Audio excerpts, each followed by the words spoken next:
शूद्र, कहाँ जा रहा है तू? है तेरी मति मारी गई है क्या? हमारे ब्राह्मण जी की गाय मरी पड़ी है, घर चल और उसे उठा लिया।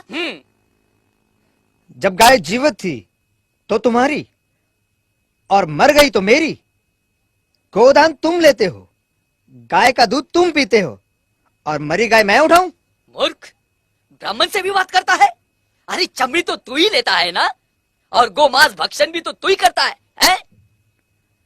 ब्राह्मण देवता, इतनी दया दिखलाने की आवश्यकता नहीं है। ऐसा करो, इस बार चमड़ी भी तुम ही रखो और गोमांस भी तुम ही खाओ।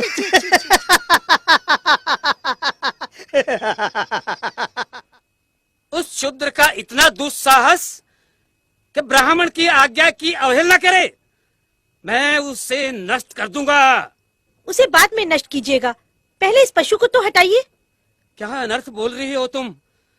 ब्राह्मण होकर मैं चमड़ी को हाथ लगाऊं? अजी, दान भी तो इसी हाथ से लेते हैं आप। पंडिताइन, क्रोधित क्यों होते हैं? क्रोध करना है तो उन शूद्रों पर कीजिए, शूद्रों पर जिनकी अचानक मति मारी गई है। वो सब विश्राम करेंगे और हम सब कार्य करेंगे। घोर संकट का समय आ गया है, ब्राह्मणों का वर्चस्व समाप्त हो रहा है। सत्य वचन प्रभु। सूर सुरा सुंदरी क्या दीन थे, अब तो सब कुछ एक स्वप्न सा प्रतीत हो रहा है।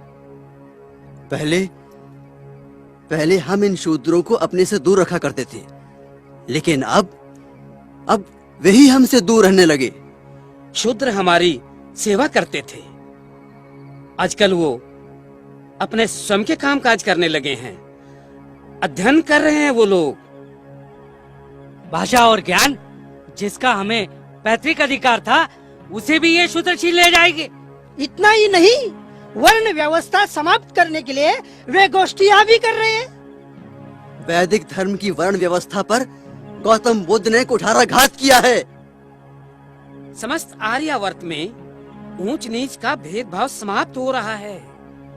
विचार करो, अगर कोई नीच ही ना रहे तो हम ऊंच कैसे रहेंगे? खुद सत्य कह रहे हैं आप। सत्य वचन प्रभु, सत्य वचन। इस तरह से तो हमारे अस्तित्व पर ही प्रश्न चिन्ह लग गया है। इस विपदा से हमें एक ही महापुरुष बचा सकते हैं, वो है हमारे मनु महाराज। उचित कह रहे हैं आप। चलो चलो चलिए। ब्राह्मण कुलोत्पन्न वेद शास्त्र पारंगत महामुनि मनु महाराज, अब लोगों ने हमारा आदर करना छोड़ दिया है। महाराज, हमारे आदेशों की अवहेलना करने लगे हैं ये लोग। शूद्र तो हमारे सामने गर्व से तनकर चलते हैं। हमारे जीवन यापन का कोई साधन नहीं रहा, कोई दान दक्षिणा नहीं देता। भूखों मरने का समय आ गया है। हमारे वैदिक धर्म का किसी को भय ही नहीं रहा महाराज। बुद्ध के इस धर्म से हमारा विनाश हो रहा है महाराज, विनाश। हमारा और आपका वर्चस्व समाप्त हो जाएगा। ब्राह्मण धर्म, वेद शास्त्र और पवित्र पुराण प्रभावहीन हो जाएंगे महाराज। वेदों को मिथ्या समझने वाले ब्राह्मण धर्म के शत्रुओं, ब्राह्मण जाति के श्रेष्ठत्व को स्थायी रखने के लिए मैं ऐसे दंड विधान की रचना करूंगा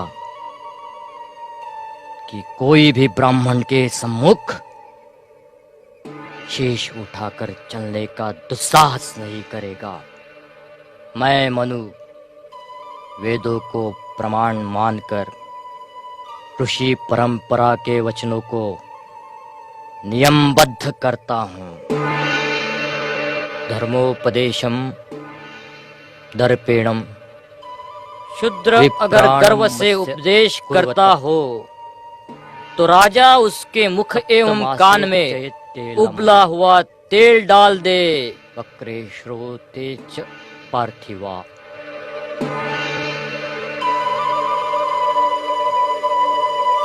केनचिद अंगेन। शूद्र जिस अंग से ब्राह्मण को प्रहार करे उस अंग को छेद दिया जाए।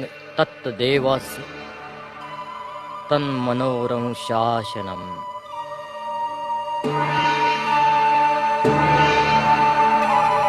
पाणी मुद्देम दंडवत्। ब्राह्मण को मारने हेतु वो अगर हाथ या लकड़ी उठाता है तो उसका हाथ तोड़ना उचित। ग्रह गोपात क्रोध से पाव का प्रहार करता हो तो उसका पाव काटना योग्य है। ब्राह्मण के साथ आसन पर शूद्र बैठना चाहे तो उसके कमर पे तप्त लोहे से चिन्ह करे तथा राज्य के बाहर निकाल दे, अथवा वह न मरे इस हिसाब से उसका कुल्हा काटे। गर्व से थूक कर ब्राह्मण का जो शूद्र अपमान करे उसके दोनों होठ राजा काट दे। उसके सामने अगर मूत्रोत्सर्ग कर अपमानित करता है तो उसका शिश्न काट दे, और उसके सन्मुख पातता है तो गुदा काट दे।